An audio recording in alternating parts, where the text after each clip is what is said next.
Hello, मी मेघा. आज मस्त असं इडली आणि चटणीचा बेत केला होता. आणि सकाळी नाश्त्यामध्ये इडली मला प्रचंड आवडते आणि दिवसभर आम्ही इडलीवरतीच असतो, इडली डोसा केला तर. पण आज सांबार बनवणार नव्हते, कारण सांबारसाठी बरेच सामान लागतं आणि ते सगळं सामान मी काय आणणार नव्हते, कारण उद्या पुन्हा मला परत मुंबईवरून गावाला जायचं होतं.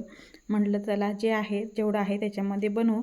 आणि सांबार बनवायचं म्हटलं की थोडा वेळ लागतो. चटणी आणि इडली बनवायची म्हटलं की नुसतं वेळ लागत नाही. त्यामुळे इडल्या मी बाहेरचं पीठ आणूनच इडल्या करायला घेतल्या, कारण घरात भिजत घातलं नव्हतं बऱ्यापैकी. माझ्याकडं थोडंफार सामानही नव्हतं, म्हणजे उडदाची डाळ वगैरे नव्हती घरात. मग म्हटलं चला बाहेरूनच घेऊन येऊया. मग 50 रुपयेचं मी हे पीठ आणलं आणि मस्त ह्याच्यामध्ये 30 इडल्या झाल्या होत्या आणि मला खरंच छान वाटलं ते.